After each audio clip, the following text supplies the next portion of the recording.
And I won an election based on that. We're going to bring those prices way down. Lowering the price of goods. That was President Trump's promise when he was campaigning. But has that promise become a reality? There's an increase. Yeah, there's way more increase in a lot of the products. Working 40, 60 hours a week just to pay for groceries. There are some things I might just have to give up. I could barely afford to eat these days. Man, it's horrible. In 2025, grocery shopping had become a real burden for many Americans. Weekly bills keep rising, but income does not. Many families have to cut back on meals, switch their main dish to instant noodles, or even skip meals to save food for their children, something they had never thought of before. Today's video will take you to the 10 groups of people most affected by the current food price crisis. Not with complex figures, but with everyday, realistic, and relatable stories. They used to live comfortably, but now they have to cut back on each item when they go shopping. This video does not represent any individual or organization, nor is it meant to intimidate. This is a sharing about what is happening to millions of ordinary Americans. If you've ever sighed at an empty shelf, hesitated over a meal you used to never think twice about, then this video is for you. Are you ready? We will start with the first group. Old age was once seen as a time to rest, enjoying the final years of life in peace. But with food prices in 2025, many elderly Americans are having to choose between meals and medication. In Pennsylvania, Mr. Joe Carp has only 11 cents left in his SNAP account. As a senior citizen on a fixed income, that's my lifeline. That's my food for the month. He used to get by on about $1,800 a month from Social Security.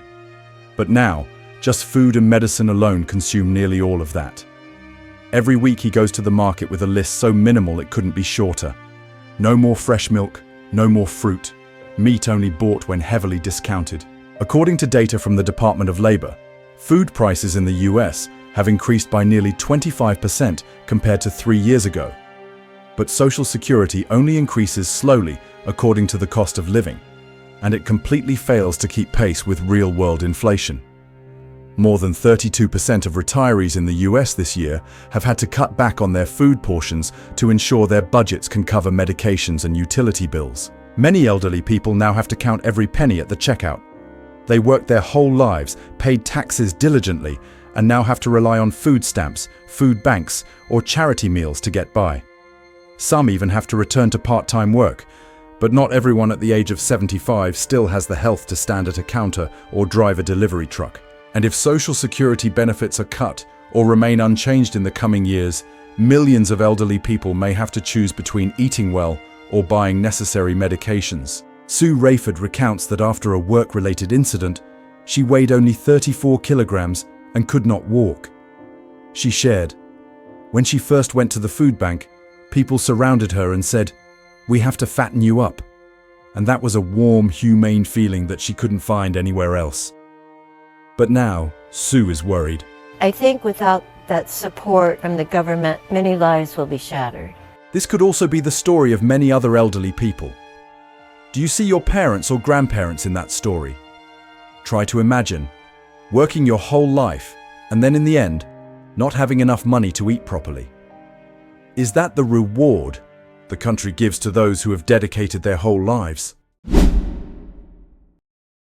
With an income of less than $40,000 a year, low-income families are currently struggling to get by each day. Many households with both spouses working hard find that their low wages are not enough to keep up with the skyrocketing food prices. A mother in Phoenix shared, I could barely afford to eat these days. President Trump declared that the new tariffs are necessary due to the economic emergency.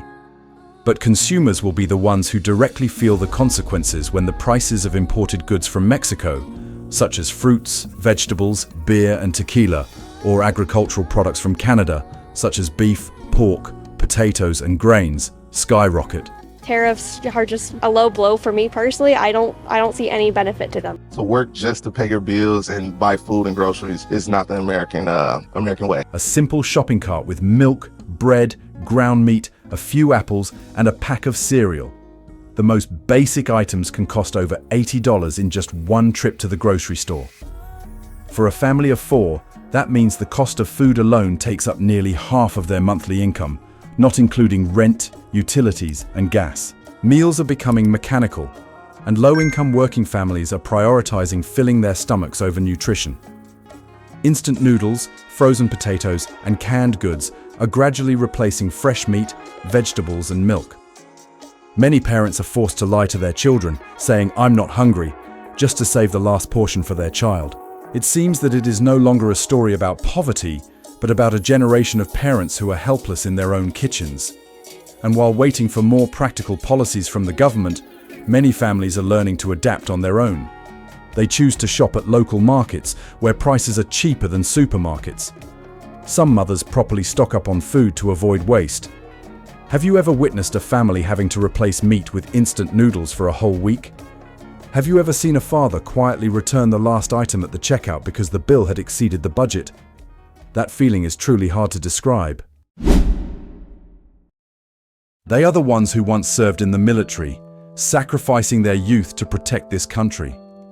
But when they return to civilian life, many of them find themselves in another battle. The battle against increasingly absurd food prices. Many veterans rely on Veterans Affairs benefits, around $1,200 to $2,000 per month, depending on the level of impact and circumstances. But that amount now seems to have little significance when just food and basic living expenses nearly consume that allowance. With food prices rising by an average of 11 to 15%, many veterans have to choose between cutting meals, swapping fresh food for canned goods, or turning to local charities. For these veterans, if VA or SSA benefits are cut, it would truly be a challenge for them. If I signed up and did what I was supposed to do to protect this country, that they would be standing behind me, and this VA is part of that. Many veterans live alone, without a support system, and are at high risk of becoming homeless, simply because they cannot afford to support themselves in the current economy. A veteran who once served in Afghanistan and now lives alone in Indiana shared, "I was trained to survive on the battlefield, but no one trained me on how to survive in a supermarket where everything is unaffordable." Many veterans also share that they don't need anyone to applaud or thank them. They only hope for a regular meal, a warm kitchen, and a society that doesn't forget them after they have completed their mission.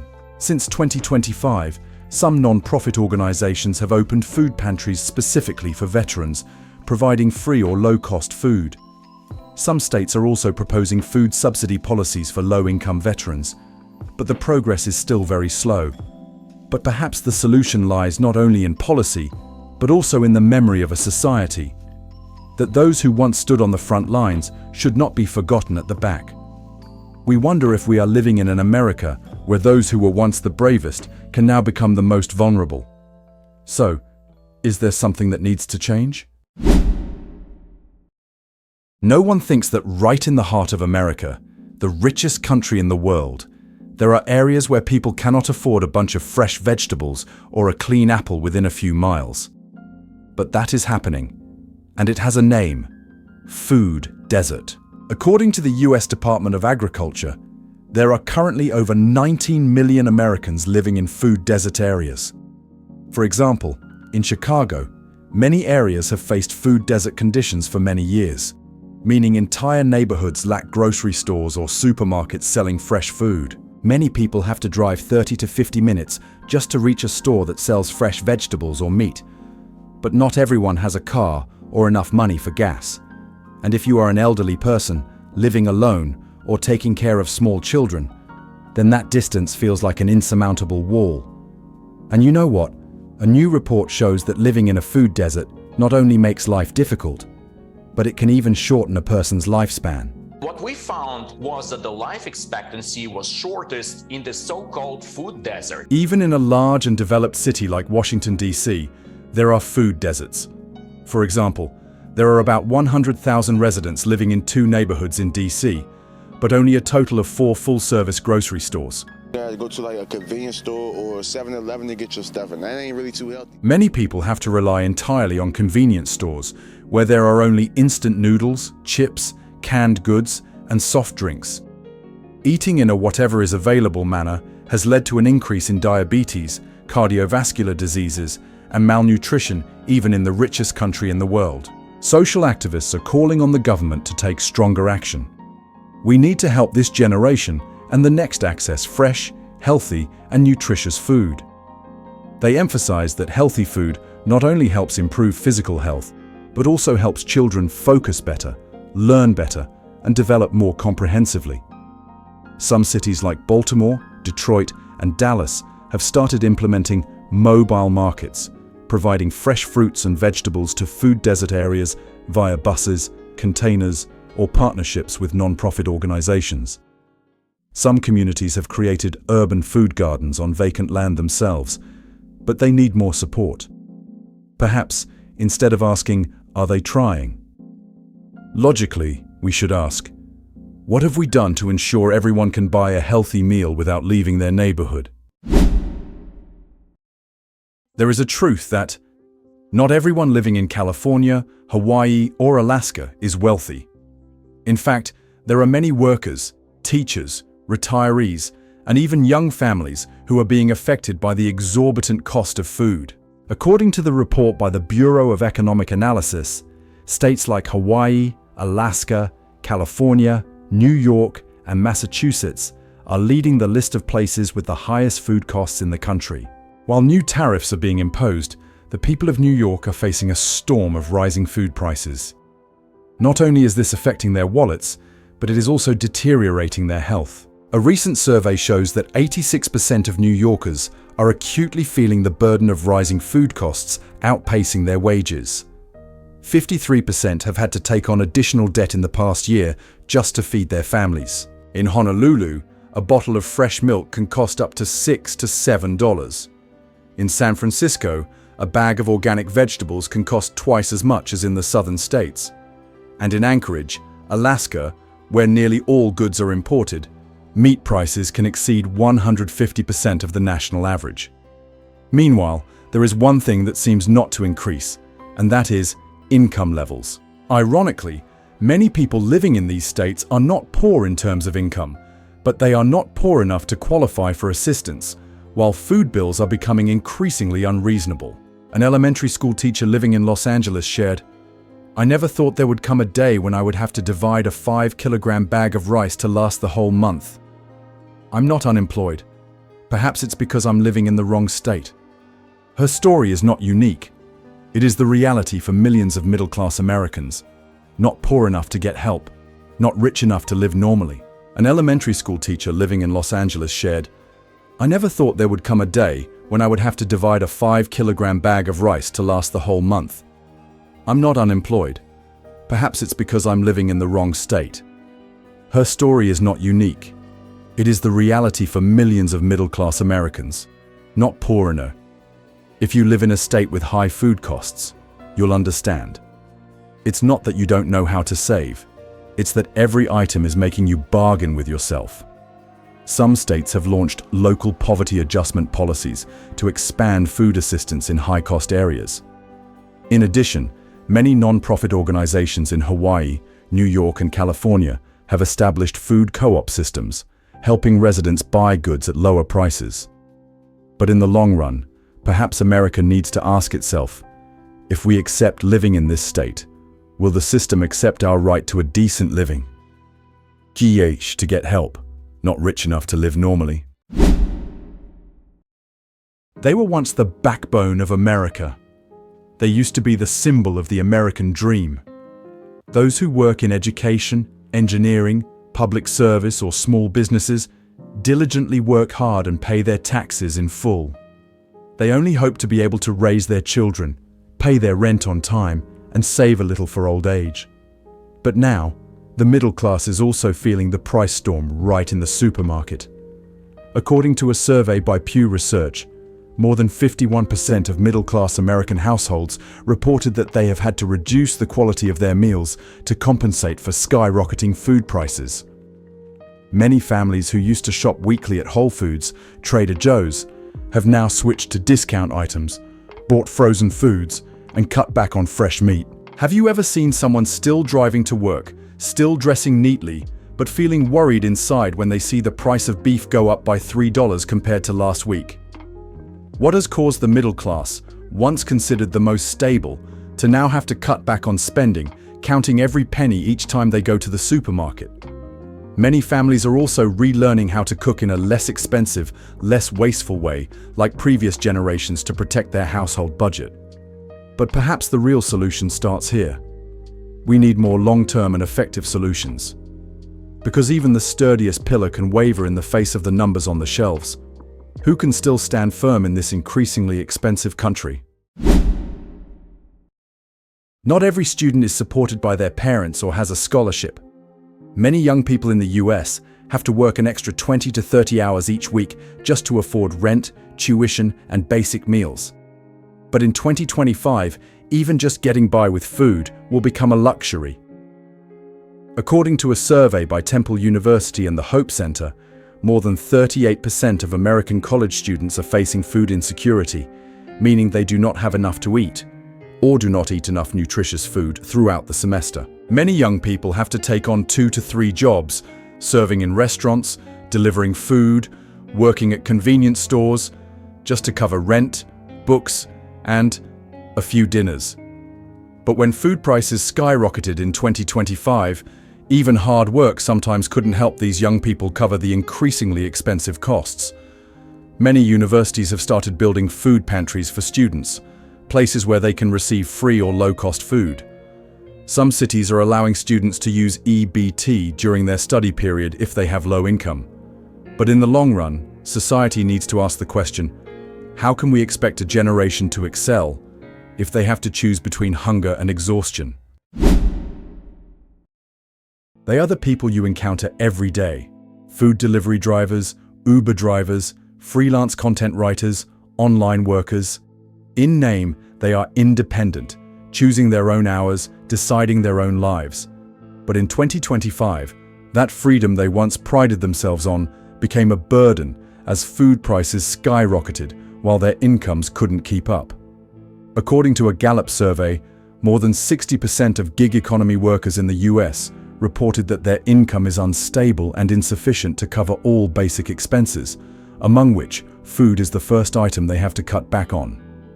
These individuals often do not qualify for support programs like EBT, SNAP, because they lack formal employment contracts or do not meet the criteria to prove consistent income. Meanwhile, they still have to eat, to live, to buy gas to continue working, and they are caught in a cycle of injustice that they cannot control. Some organizations like Drivers Cooperative in New York or Gig Workers Rising are helping freelancers access affordable food and providing guidance on applying for valid benefits. However, in the long run, the economy needs to reconsider. Economic freedom cannot be equated with self-sufficiency when prices soar to unreasonable levels. Without basic welfare, freedom is just another term for loneliness within the system. For many immigrants, the American dream does not start with a stable job or a suburban home. It starts from a supermarket counter, from the ability to buy fresh meat, clean vegetables, and milk for the kids. Simple things, but not at all easy in 2025. According to data from the Migration Policy Institute, more than 14 million immigrants in the US do not qualify for federal food assistance programs like SNAP or WIC, even though they are working hard every day. For newcomers, language barriers, lack of system understanding, and high housing costs have been enough to make them have to consider every little thing. And then, food prices skyrocketed once again, causing trust and stability in America to gradually fade away. An immigrant from Syria, who has been in Texas for just over 8 months, said, "I used to think America was a place where I could start over. But when I went into the supermarket and realized a simple meal cost half a day's wages, I felt like I was still hungry, just in a different country." Some non-profit organizations like No Kid Hungry, Races, and local immigrant support centers are guiding new immigrants on how to access local food assistance, regardless of immigration status. However, many people still do not know that they can receive help, or are afraid of being denied or having their documents checked. Perhaps the first thing we need to do, not to give them food, but to give them the feeling that they are not being left out, in a country they are trying to call new homeland. For homeless people, they do not have a home of their own, no refrigerator to store food, There is no sink to wash vegetables. The only thing they might be looking forward to are the charity meals. But now, as prices rise day by day, that final assurance could waver and disappear at any moment. In 2025, according to data from the National Alliance to End Homelessness, America had over 700,000 homeless people, the highest number in 2 decades. Among them, more than 40% are elderly, veterans, or people with underlying health conditions, those most vulnerable to rising food prices. In reality, many shelters are overcrowded. Public kitchens are running out of budget due to skyrocketing food prices, leaving thousands of people hungry despite queuing from early morning. A 54-year-old woman living in a van in Sacramento, California said, "I used to work as a cleaner. Lost my job, then lost my home. Now, to have a normal meal, I have to go to 3 places: the church for bread, the community kitchen, and then the discount supermarket, and pray that no one runs out of stock before me." People like you do not appear in the financial reports. They do not appear in food pricing policies. But they are lining up every day for one simple reason: survival. Organizations like Feeding America, World Central Kitchen, and Homeless Outreach Program are working hard to open more emergency food distribution points in areas with high populations of homeless people. But perhaps it's time for society not only to find ways to feed them, but to ask why, in a country full of supermarkets and surplus food, there are still people who go hungry in silence. The elderly are cutting back on meals to buy medicine. Veterans who once contributed to the country now have to line up for vegetables. Low-income families have to carefully plan each meal for their children. They could be your neighbors, the delivery person, the cashier, or the child in your child's classroom. And what about you? Are you having to give up the foods you used to love? Do you see yourself or your loved ones in any group in this video? Please share your story below. And if you find this content worth sharing, don't forget to hit the subscribe button to continue joining us on videos that explore, empathize, and reflect the real lives of real people. The content of this video is compiled from reliable sources, including government reports, social research, and community sharing. The video is exploratory and informational in nature. It does not represent personal, financial, or legal advice. All information is presented with the purpose of sparking awareness and social dialogue. Thank you for listening until the end. See you in the next videos.